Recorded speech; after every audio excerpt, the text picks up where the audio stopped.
much is one pi in dollar terms? No, we don't. We don't have that, and because that is unknown for the current period.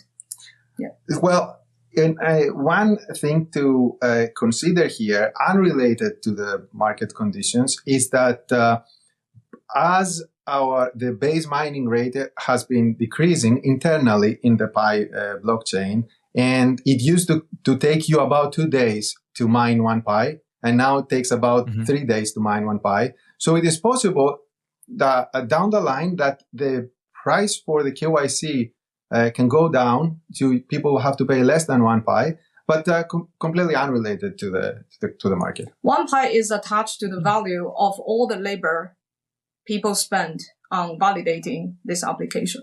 So you can't take the Pi out and send it to Coinbase and cash out. You can't. Okay, yeah, that's the point of the enclosed network. Enclosed network, yes.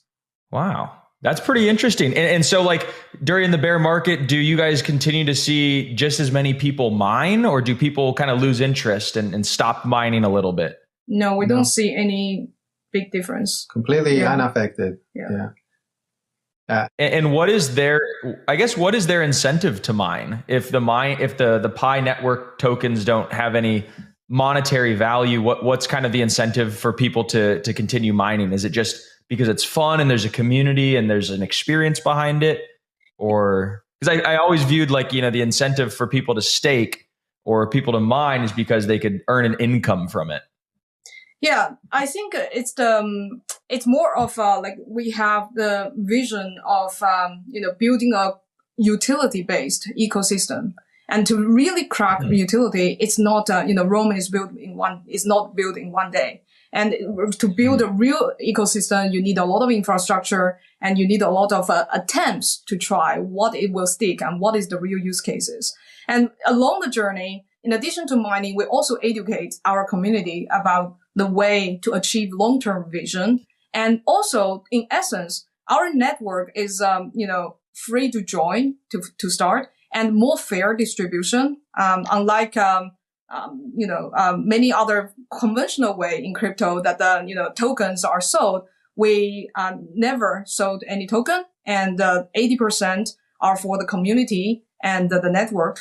So it's basically a more fair participation into this ecosystem to build the ecosystem together. It's not just we are not just that we provide the thing for the community. It's all the core team is only one participant of the network, and every user and member and developer have their responsibility to contribute to the network to build. And this network and ecosystem cannot be built in one day. And that's the mentality and that's the spirit of Pi community.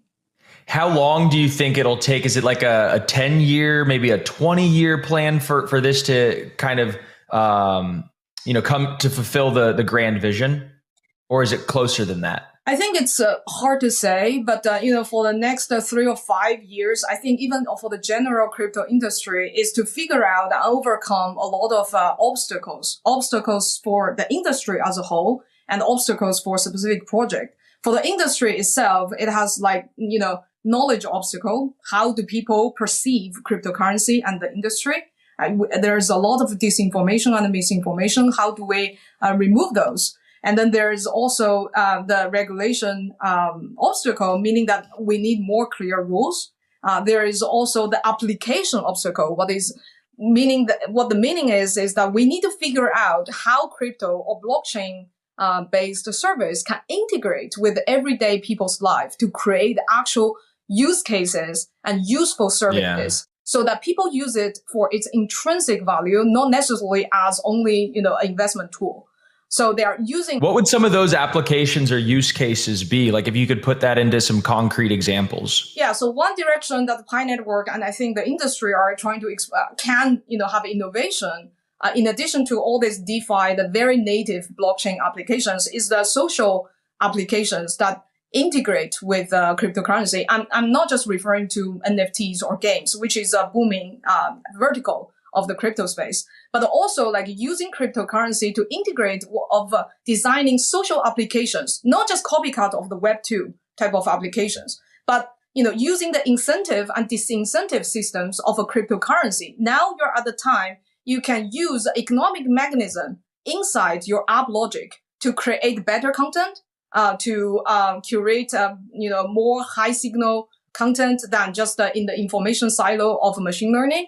And you can also, use this cryptocurrency as a mechanism to motivate and mobilize and leverage the crowd wisdom. Just like our KYC application is an example of, leveraging the power of the crowd in order to scale certain services. Like this type of applications is, I think, for the next 3 or 5 years that the industry can explore, and will have true innovation instead of a copycat of Web2 or just, very finance related, and to explore different type of verticals of applications and utilities. And this is what Pi is trying to do, given that we are already at the advantage of having a big social network to start with.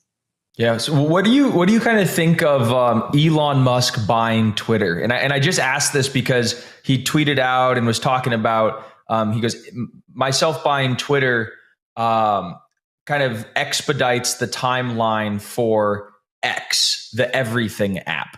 And the Everything app is supposed to have, a crypto wallet integrated with it, and work and play and social and all this kind of stuff, along with payments. And it kind of sounds like that could be maybe even a competitor to Pi Network. Is that how you guys think about it? We don't see things as competitor. And this is so new. This is so new industry. Every type of innovation is welcome. And also the fact that, I don't know what Elon Musk thinks about this, but the fact that he, have Twitter and then also interested in crypto as demonstrated. The fact that these two, social network and also crypto, merged together seems to be in line with what I was describing just now. Like in the social app, vector, there might be innovations using cryptocurrency. Yeah, and in a sense, the strategy he proposed makes sense. So he said we need to take Twitter off the public market so that we don't have these external dependencies where Twitter may want to take some non-conventional, non-consensus moves, which if you do it as a public company, you have to look at how the market price of the stock of Twitter would go. So removing those external interferences, then you can try to focus on innovation that will be a long-term innovation. On the short term, if it was maybe loses money, less advertising, something less about the company, but in the long term creates a better product. And that's, I think, what he was trying to do there. In a sense, this is similar to our strategy for enclosed network. So we have the enclosed network right now to completely eliminate all the possibilities of people trying to use Pi for quick success of X, of Y, of Z, and focus on long-term utility, long-term usefulness for the world. Mm-hmm. And all this, I love it. Yeah, and all these social applications, it's not something that you try it once, it goes very viral. It takes so many attempts. That's what I meant by attempts. So many iterations, so many different versions, how to integrate it. And the more developers join the space to give more attempts, the higher chance the whole industry are going to actually find the real utility that every day you hear drivers talking about, I'm using this thing, crypto-based service for this social, experience instead of just only on exchanges.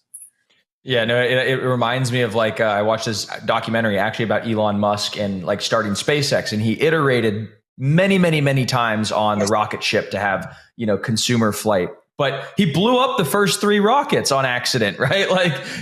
So nothing's ever perfect the first time. But if you want to have true long-term sustainable innovation, I also love the analogy of, him taking Twitter off the public market, because the things that he'll do to that company after he purchases and go private, he will have if he still had public board members and public shareholders to a fiduciary obligation to them, the experiments that he would run and the innovation, while it might, affect the stock price negatively, it could actually be long-term, a net benefit. And it's pretty clear that, that's what he's going to be doing. He's going to be doing a lot of experimental, fun, innovative things, a lot like what you guys are doing with the Pi network. And so I'm excited to see how everything turns out. I'm excited to download it and get Pi mining myself here.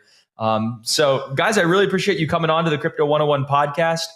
If anybody who is listening is interested, they want to learn how to mine Pi, maybe get involved in the ecosystem, where can we direct them to? And we could link some stuff into the show notes. Minepi.com.